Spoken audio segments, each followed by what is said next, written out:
بسم الله الرحمن الرحيم. الحمد لله وكفى وسلام على عباده الذين اصطفى. أما بعد، قال الله تبارك وتعالى في القرآن المجيد والفرقان الحميد: يا أيها الذين آمنوا اتقوا الله حق تقاته ولا تموتن إلا وأنتم مسلمون. صدق الله العظيم. وقال النبي صلى الله عليه وسلم أنه كان يقول: اللهم إني أسألك الهدى والتقى والعفاف والغنى، أو كما قال.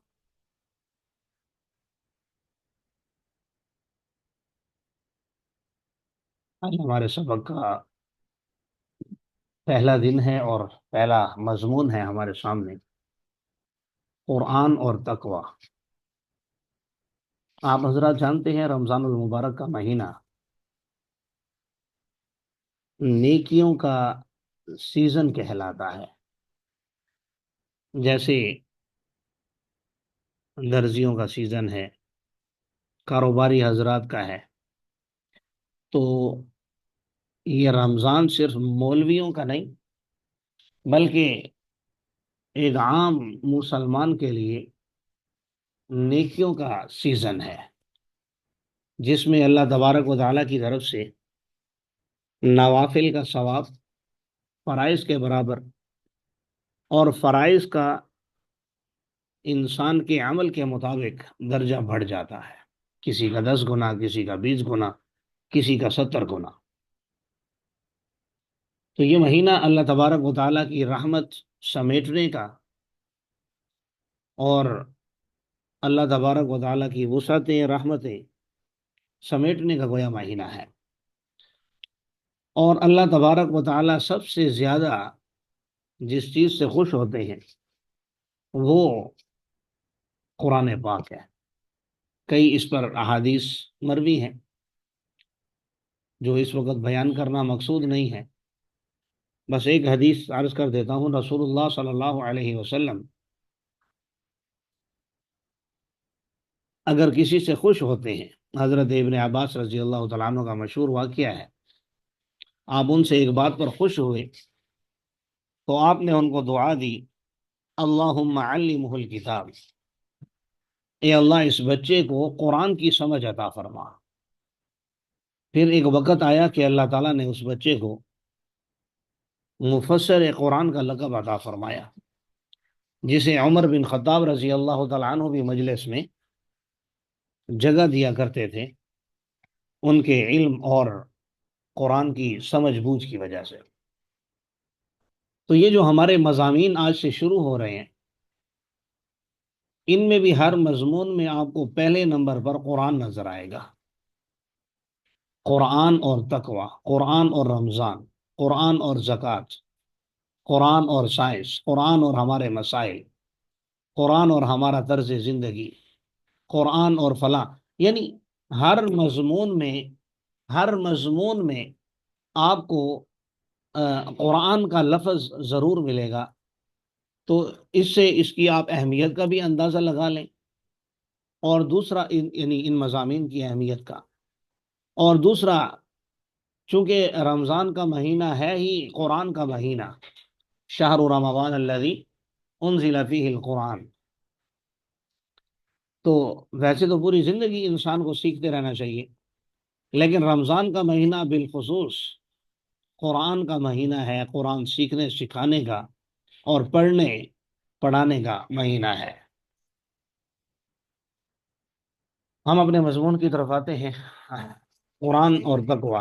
سب سے پہلے قرآن پاک کی آیت ذکر کی ہے تقوی پر: یا ایھا الذین آمنوا اتقوا اللہ حق تقاتہ ولا تموتن الا وانتم مسلمون، اے ایمان والو، ڈرو اللہ سے ایسے جیسے کہ اس سے ڈرنے کا حق ہے، اور تم نہ مرو مگر اس حال میں کہ تم سچے مسلمان ہو۔ حدیث مبارکہ میں آگے رسول اللہ صلی اللہ علیہ وسلم کے حوالے سے عبداللہ بن مسعود رضی اللہ تعالیٰ عنہ نقل فرما رہے ہیں کہ آپ اس دعا کا بڑا اہتمام کیا کرتے تھے۔ ظاہر ہے ایک چیز آپ مانگتے ہیں، ایک چیز میں مانگتا ہوں، ایک چیز کوئی بچہ مانگتا ہے، بوڑھا مانگتا ہے، جوان مانگتا ہے، اور ایک چیز رسول اللہ صلی اللہ علیہ وسلم مانگتے ہیں، جب وہ مانگتے ہیں تو یقیناً وہ کوئی ہلکی چیز تو ہو ہی نہیں سکتی۔ تو فرمایا ان چار چیزوں کا اہتمام کیا کرتے تھے کہ اے اللہ میں آپ سے سوال کرتا ہوں ہدا، ہدایت کا۔ اچھا، ہدایت کے حوالے سے بھی ہمارے ذہنوں میں یہ بات ہوتی ہے کہ ہدایت شاید صراط مستقیم پر چلنے کا نام ہے، ہدایت شاید صرف اس چیز کا نام ہے کہ اللہ تبارک و تعالی ہمیں اسلام کی دولت عطا فرما دے۔ یقیناً وہ بھی ہدایت ہے، وہ تو سب سے بڑی ہدایت ہے، اس میں کوئی شک و شبہ نہیں، لیکن ہدایت کا تعلق انسان اور بالخصوص ایک مسلمان کے ہر عمل سے جڑا ہوا ہے۔ ہر چیز میں ہمیں ہدایت چاہیے، غالباً اس لیے اللہ تبارک و تعالی نے ہمیں 5 نمازوں میں بار بار ہدایت مانگنے کا حکم دیا، حالانکہ ہمیں تو ہدایت حاصل ہے، لیکن ہم مانگتے ہیں اہدنا الصراط المستقیم، کہ اللہ ہمیں صراط مستقیم کی ہدایت عطا فرما۔ تو گویا فجر سے لے کر ظہر تک جتنے بھی میں کام کروں تو اس میں مجھے ہدایت عطا فرما۔ ظہر کی نماز میں پھر ہدایت مانگی تو اللہ کی ذات سے امید ہے کہ اللہ عطا بھی فرمائیں گے، تو عصر تک جتنے بھی کام کروں اس میں ہدایت عطا فرما۔ مغرب سے عشاء، عشاء سے پھر صبح، ظہر سے عصر، یہ تمام اوقات میں جو ہدایت مانگتے ہیں، مین اس کا جو مقصد ہوتا ہے وہ یہی ہوتا ہے کہ میرا ہر عمل ہدایت کے ساتھ جڑا ہوا ہو۔ اور اسی کے ساتھ یہ بھی عرض کرتا چلوں، چونکہ تقوی کے ساتھ ہدایت کا تعلق ہے اس لیے اتنی وضاحت کر دی، کہ کوئی اللہ تبارک و تعالیٰ آپ کو نعمت عطا فرماتے ہیں، اس میں بھی اگر آپ کو ہدایت حاصل نہیں ہے تو عین ممکن ہے وہ ہدایت آپ کے لیے عذاب الہی بن جائے، وہی آپ کے لیے مصیبت کا ذریعہ بن جائے۔ مثال کے طور پر اللہ تعالیٰ نے آپ کو گاڑی عطا کی، آپ کو گاڑی چلانی نہیں آتی، آپ گاڑی پر زندگی میں کبھی بیٹھے ہی نہیں اور سیکھا بھی نہیں، تو اب آپ نے گاڑی چلائی اور کہیں کسی میں آپ نے مار دی گاڑی، نقصان ہو گیا۔ اب تھی تو نعمت، لیکن آپ کے لیے وہ نعمت مصیبت بن گئی، کیوں؟ کیونکہ آپ کو گاڑی چلانے کی ہدایت نہیں تھی، طریقہ نہیں آتا تھا۔ اللہ نے موبائل عطا فرمایا اور اس میں اس کا صحیح استعمال آپ کو کرنا نہیں آ رہا، غلط استعمال میں لگے ہوئے، تو یہ ایک نعمت تھی جس سے آپ بہت کچھ سیکھ سکتے تھے، فائدہ حاصل کر سکتے تھے، لیکن اسی نعمت کو آپ نے اپنے لیے زحمت بنا لیا، جیسے آج کل اکثریت نے بنایا ہوا ہے اپنے لیے موبائل کو۔ اسی طرح وعلی ھذا القیاس باقی چیزوں کی طرف چلے جائیں تو اللہ تبارک و تعالی ہمیں ہر چیز میں ہدایت عطا فرمائے۔ رسول اللہ صلی اللہ علیہ وسلم جو ہدایت مانگا کرتے تھے تو وہ بھی ہر چیز میں مانگا کرتے تھے، اور یقیناً انبیاء تو گناہوں سے معصوم ہیں، انہیں تو ہدایت حاصل تھی، اور ہدایت سے ہٹنے کا کوئی چانس بھی نہیں تھا، کیونکہ ہم سب کا عقیدہ اور نظریہ ہے کہ انبیاء گناہوں سے معصوم ہوتے ہیں، معصوم عن الخطا ہوتے ہیں، اللہ ان سے گناہ ہونے ہی نہیں دیتا۔ تو اس کا مطلب یہ ہوا کہ رسول اللہ صلی اللہ علیہ وسلم نے ان فرامین میں، ان باتوں میں مجھے اور آپ کو اور قیامت تک آنے والی انسانیت کو تعلیم دی ہے کہ آپ نے اللہ سے کیا کیا مانگنا ہے۔ تو آج کے سبق میں کم از کم، آگے انشاءاللہ ہم چلیں گے، لیکن اتنا اہتمام کر لیجئے کہ اس دعا کو زبانی یاد کر کے اپنی زندگی کا معمول بنا لیجئے۔ اللہم انی اسألک الہدی والتقی والعفاف والغنی۔ دوسری چیز فرمائی والتقی، جو آج کا ہمارا مضمون ہے، کہ میں آپ سے تقوی کا، پرہیزگاری کا سوال کرتا ہوں۔ آگے اس کی تفصیلات آ رہی ہیں۔ والعفاف، اور پاک دامنی کا، یعنی فحاشی سے بچاؤ کا۔ اگرچہ تقوی میں وہ داخل ہے، لیکن چونکہ اس کا ایک الگ لیول ہے گناہ کا، متعدی گناہوں میں سے ہے، دوسروں کی طرف پھیلتا ہے، انسان اس کی طرف جلد راغب ہوتا ہے، اس لیے قرآن نے بھی جب گناہوں کا ذکر کیا، ان الصلاۃ تنہی عن الفحشاء والمنکر، یعنی فحاشی کا علیحدہ طور پر ذکر کیا، اس لیے کہ فحاشی متعدی گناہوں میں سے ہے، اس کا اثر جو ہے وہ صرف انسان کی اپنی ذات تک نہیں رہتا بلکہ دوسروں تک بھی پہنچتا ہے۔ اور والغنا، غنا کا تعلق مالداری سے بھی ہے کہ میں آپ سے مالداری کا سوال کرتا ہوں، غنا کا تعلق بے نیازی سے بھی ہے، اور اصل یہی غنا ہے، جیسا کہ نبی کریم صلی اللہ علیہ وسلم نے ایک موقع پر ارشاد فرمایا کہ اصل غنا غنا نفس، دل کا غنا ہے۔ تو انسان کا جب دل بے نیاز ہو جائے تو جو اللہ کی عطا ہوتی ہے اسی پر وہ قناعت اختیار کرتا ہے، اور مزید جائز کے حصول کے لیے کوشش بھی کرتا ہے، لیکن اس کے دل میں لالچ نہیں آتی، حسد نہیں آتا کسی کے لیے، اور حرام کرنے کا خیال نہیں آتا۔ کیوں؟ کیونکہ اللہ تعالیٰ نے اسے غنا عطا کیا ہوتا ہے۔ تو اللہ ہم سب کو یہ چاروں چیزیں عطا فرمائے۔ اب اس میں حدیث مبارکہ میں اور آیت کریمہ میں آپ نے دو چیزیں پڑھی، یعنی تقوی کس چیز کا نام ہے؟ اللہ تعالیٰ نے فرمایا ایسے اللہ سے ڈرو جیسے ڈرنے کا حق ہے۔ پھر حدیث مبارکہ میں رسول اللہ صلی اللہ علیہ وسلم نے بھی اللہ تعالیٰ سے تقوی مانگا، اس لیے ہم نے یہاں عنوان قائم کیا کہ تقوی کس چیز کا نام ہے، یعنی تقوی ہے کیا؟ تقوی کا لغوی معنی ہوتا ہے ڈرنا، بچنا، پرہیزگاری اختیار کرنا۔ یہ دونوں معنی ایک دوسرے سے ملتے جلتے ہیں، کیونکہ جس چیز سے آپ ڈرتے ہیں تو اس سے آپ بچتے بھی ہیں، اور جس چیز سے آپ بچتے ہیں تو اس سے آپ ڈرتے بھی ہیں عام طور پر، تو ملتے جلتے ہیں۔ تو اللہ تبارک و تعالیٰ کا ڈر اور اس ڈر کی وجہ سے گناہوں سے بچنے کا اہتمام، یہ ہے تقوی۔ بعض نے بڑے خوبصورت انداز میں ایک جملہ لکھا ہے یہاں پر تقوی کے حوالے سے، فرمایا کہ تقوی کی ایک تعبیر یوں بھی کی گئی ہے کہ رذائل سے کنارہ کشی کرتے ہوئے، رذائل سے مراد گناہ، گندی چیزیں،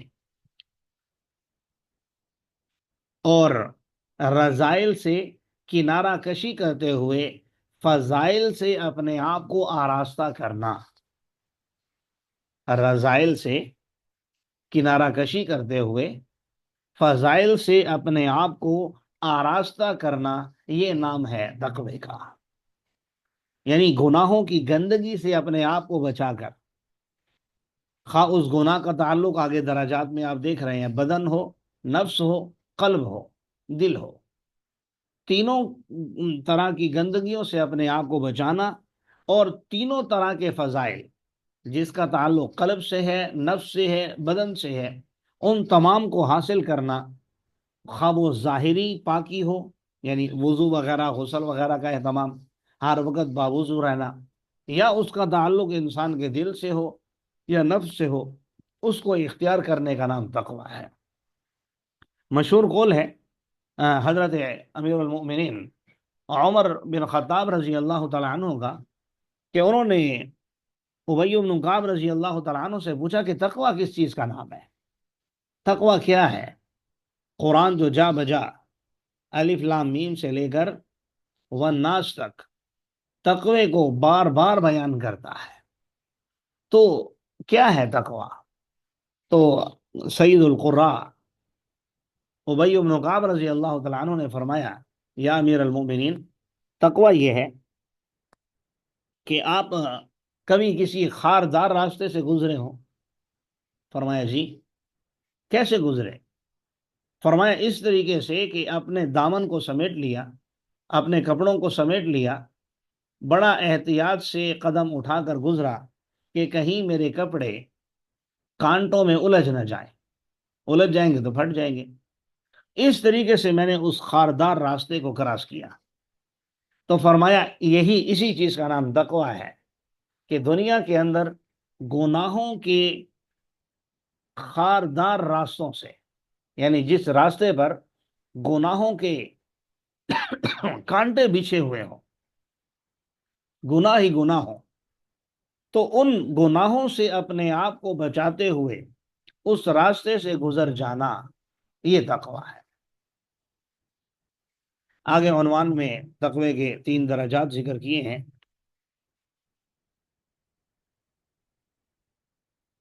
سب سے پہلا تقوی بدن، بدن میں تقوی اختیار کرنا۔ دوسرا تقوی نفس،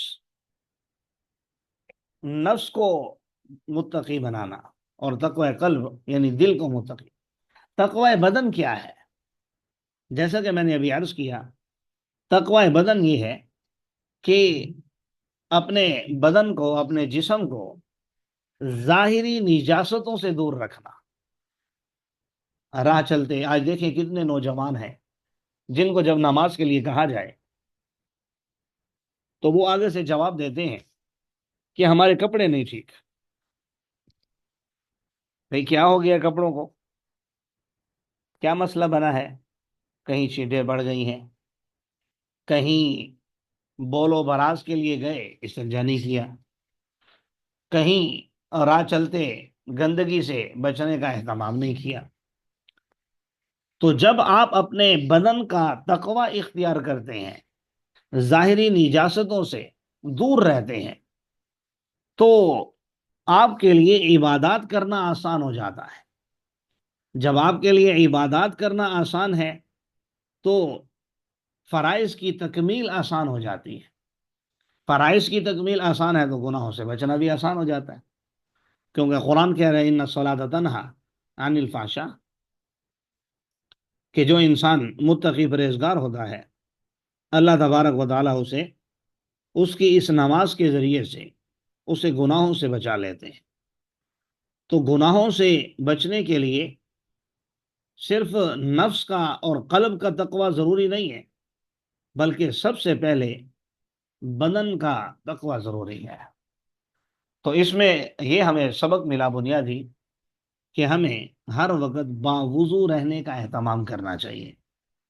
جب بھی ہم واش روم وغیرہ جائیں، اب ہاتھ تو دھونے ہی ہے، ہاتھ دھوتے ہوئے بندہ بسا اوقات چہرہ بھی دھو لیتا ہے، چلو فریشنس حاصل ہو جائے گی۔ تو بھائی جب ہاتھ دھونے ہیں، چہرہ بھی دھونا ہے، تو بازو بھی دھو لیں، پاؤں بھی دھو لیں، سر کا مسح بھی کر لیں، کلی بھی کر لیں۔ تو یہ سارے کام کرنے سے آپ کا وضو ہو جائے گا، اور ہر وقت باوضو رہنے سے انسان شیطان کے حملوں سے بھی محفوظ ہو جاتا ہے۔ دوسری چیز تقوی نفس، اپنے نفس کو متقی بنانا۔ نفس کا تقوی کیا ہے؟ یہاں علماء نے لکھا ہے کہ نفس کے تقوی سے مراد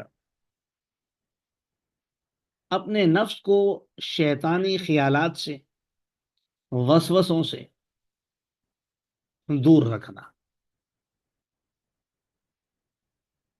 جیسے اب رمضان المبارک کا مہینہ چل رہا ہے، آپ حضرات جانتے ہیں یکم رمضان ہوتے ہی شیاطین قید کر لیے جاتے ہیں۔ اب آپ ہیں اور آپ کا نفس ہے، اگر رمضان المبارک کے مہینے میں کسی سے جھوٹ نہیں چھوٹ رہا، نماز کا اہتمام نہیں ہو رہا، خیانت نہیں چھوٹ رہی، روزہ رکھنے کا اہتمام نہیں ہو رہا، اس کا مطلب یہ ہے کہ یہ اس کا اپنا نفس گندا ہے، وہ گندگی میں پڑا ہوا ہے، جس کی وجہ سے اسے نیکی کی توفیق بھی نہیں مل رہی اور گناہوں سے بچنے کا اہتمام بھی نہیں ہو رہا۔ تو اپنے نفس کو شیطانی خیالات سے بچانا ہے۔ اچھا یہ بھی ہوتا ہے، آپ کہیں گے اب تو شیطان بند ہے تو اب ہمارا نفس کیوں بگڑا ہوا ہے؟ بھائی 11 مہینے جو شیطان نے آپ کے نفس پر محنت کی ہے، تو وہ اب بھلے قید ہو، اس کے اثرات اب ظاہر ہو رہے ہیں۔ وہ نفس خود اتنا اب مضبوط ہو چکا ہے گناہوں پر کہ اس کے باوجود، شیطان کی قید ہونے کے باوجود، وہ گناہ چھوڑنے کے لیے آمادہ نہیں ہے، نیکی کرنے کے لیے آمادہ نہیں ہے۔ تو اس لیے نفس کا تقوی یہ ہے کہ اپنے آپ کو شیطانی خیالات سے پاک رکھنا ہے۔ تقوی قلب، دل کا تقوی، قرآن پاک کے اندر دل کو بہت زیادہ اہمیت دی گئی ہے۔ جہاں اللہ تبارک و تعالی نے قوموں کی ہلاکت کا ذکر کیا، تو وہاں بھی اللہ تعالیٰ نے آنکھوں کا ذکر کیا، کانوں کا ذکر کیا اور دل کا ذکر کیا۔ اور جہاں افلا یتدبرون القرآن، یہ فرمایا کہ کیا یہ لوگ قرآن میں غور و فکر نہیں کرتے، یا ان کے دلوں پر تالے پڑے ہوئے ہیں، یا ان کے دلوں پر تالے پڑے ہوئے ہیں۔ خود رسول اللہ صلی اللہ علیہ وسلم نے ارشاد فرمایا کہ انسان کے بدن میں ایک ٹکڑا ہے، جب وہ صحیح ہوتا ہے تو انسان کا پورا بدن صحیح ہوتا ہے، اور اگر وہ خراب ہوتا ہے تو انسان کا پورا بدن خراب ہوتا ہے۔ پھر فرمایا الا ان وہی القلب، یاد رکھو وہ ٹکڑا دل ہے۔ تو دل کا جو تقوی ہے وہ اپنے دل کو دل کے گناہوں سے بچانا ہے، دل کی بیماریوں سے بچانا ہے۔ دل کی بیماریاں کیا ہیں؟ گندی صفات، حسد، کینہ، بغض، عداوت، تکبر، عجب، یہ چند ایک میں نے گنوائے، اور بھی بہت سارے ہیں۔ دوسرے کو تکلیف دینے کا جذبہ، دوسرے کے حوالے سے غلط جذبات، تو دل پر محنت ضروری ہے۔ رسول اللہ صلی اللہ علیہ وسلم نے بھی 23 سال کے عرصے میں صحابہ کرام رضوان اللہ علیہم اجمعین کے دلوں پر محنت کی۔ آئینہ، ایک شاعر نے کہا، آئینہ بنتا ہے رگڑے لاکھ جب کھاتا ہے دل، آئینہ بنتا ہے رگڑے لاکھ جب کھاتا ہے دل، کچھ نہ پوچھو دل بڑی مشکل سے بن پاتا ہے دل۔ تو دل کی دنیا بدلنے کے لیے محنت کرنی ہوگی، اور نیکیوں کا اہتمام کرنا ہوگا، اہل اللہ کی صحبت میں بیٹھنا ہوگا، جس سے دل کا تقوی بھی حاصل ہو جائے گا۔ لیکن فی الوقت جو ہمارے اختیار میں ہے، اوپر والے دو میں نے عرض کیے، ظاہری گندگی سے اور باطنی گندگی سے۔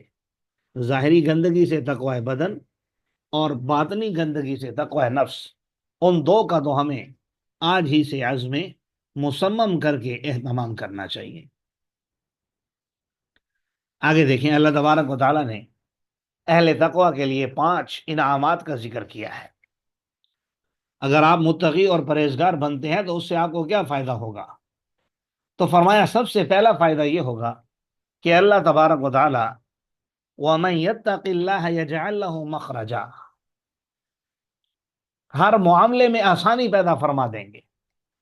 جو شخص متقی اور پرہیزگار بن جاتا ہے تو اللہ تبارک و تعالی ہر مشکل سے نکلنے کا راستہ اس کے لیے بنا دیتے ہیں، اور ہر اس کے معاملے کو آسان بنا دیتے ہیں۔ وَيَرْزُقْهُ مِنْ حَيْثُ لَا يَحْتَسِبُ، اور اسے وہاں سے رزق عطا فرماتے ہیں جہاں سے اس نے سوچا بھی نہیں ہوتا، تو رزق بھی عطا فرماتے ہیں، پھر مشکلات کا حل بھی نکلتا ہے، اور سب سے بڑی چیز سابقہ گناہوں کی مغفرت، غفر لہ ما تقدم من ذنبہ۔ رمضان کے حوالے سے بھی آپ پڑھیں گے انشاءاللہ، نبی کریم صلی اللہ علیہ وسلم نے ارشاد فرمایا، من قام وصام رمضان ایمانا واحتسابا غفر لہ ما تقدم من ذنبہ۔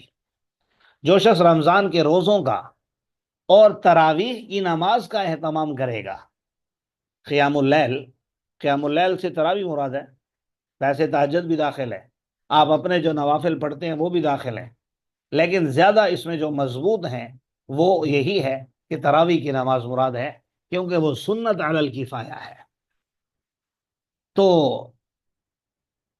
اس پر سابقہ گناہوں کی مغفرت کا اللہ نے وعدہ کیا ہے، لیکن یہ پڑھے گا کون؟ وہی پڑھے گا جس کو تقوی حاصل ہے۔ اور فرمایا اجر عظیم، متقی آدمی کے لیے آخرت میں اجر و ثواب تو ہے ہی۔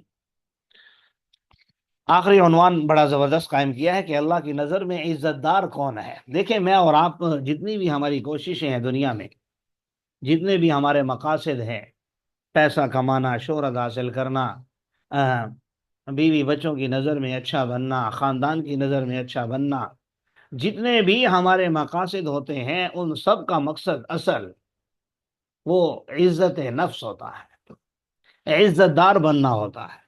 میں اپنے بچوں کی نظر میں عزت دار بن جاؤں، بیوی کی نظر میں، محلے کی نظر میں، لوگوں کی نظر میں، خاندان کی نظر میں، سب کی نظر میں ہم عزت دار بننا چاہتے ہیں۔ کتنے لوگ ہیں اس زمانے میں مشرکین مکہ میں جو صرف اس لیے ایمان نہیں لائے، اگرچہ انہوں نے غلط کیا، لیکن ایک بات سمجھانے کے لیے میں عرض کر رہا ہوں کہ وہ لوگ ایمان اس لیے نہیں لائے کہ ہماری عزت چھن جائے گی، ہم رسول اللہ صلی اللہ علیہ وسلم کے ماتحت چلے جائیں گے۔ ابو لہب ہو گئے، ابو جہل ہو گیا، کتنے لوگ ہیں جنہوں نے صرف ہماری چودراہٹ نہ چھن جائے، ہماری سرداری ہم سے چھین لی جائے گی اگر ہم ان کے ماتحت چلے جائیں، حالانکہ ہمارے ماتحت لوگ ہیں، ہمیں کسی کے ماتحت جانے کی کیا ضرورت ہے؟ تو یہ خمار بہرحال ان کو لے ڈوبا۔ تو اللہ تعالیٰ فرما رہے ہیں کہ بھائی ان اکرمکم عند اللہ اتقاکم، تم میں سے اللہ کے ہاں عزت دار وہ ہے جو متقی پرہیزگار ہو۔ تو آج کے مضمون کا خلاصہ یہ نکلا کہ تقوی حاصل کرنے سے ہوگا کیا؟ تو بھائی سب سے بڑی بات یہ ہوگی کہ اللہ کی نظر میں ہم عزت دار بن جائیں گے، لوگ مجھے سمجھیں محروم وقار و تمکین، مگر وہ نہ سمجھے کہ میری محفل کے قابل نہ رہا۔ ہمیں لوگوں کی نظر میں عزت دار نہیں بننا، ہمیں اللہ کی نظر میں عزت دار بننا ہے۔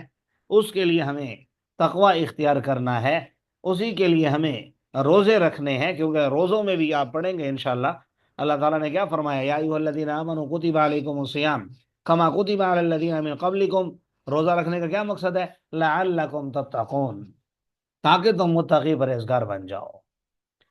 اللہ تبارک و تعالیٰ سے دعا ہے جو کچھ کہا سنا گیا ہے اللہ تعالیٰ سب سے پہلے مجھے اور ہم سب کو اس پر عمل کرنے کی توفیق عطا فرمائے۔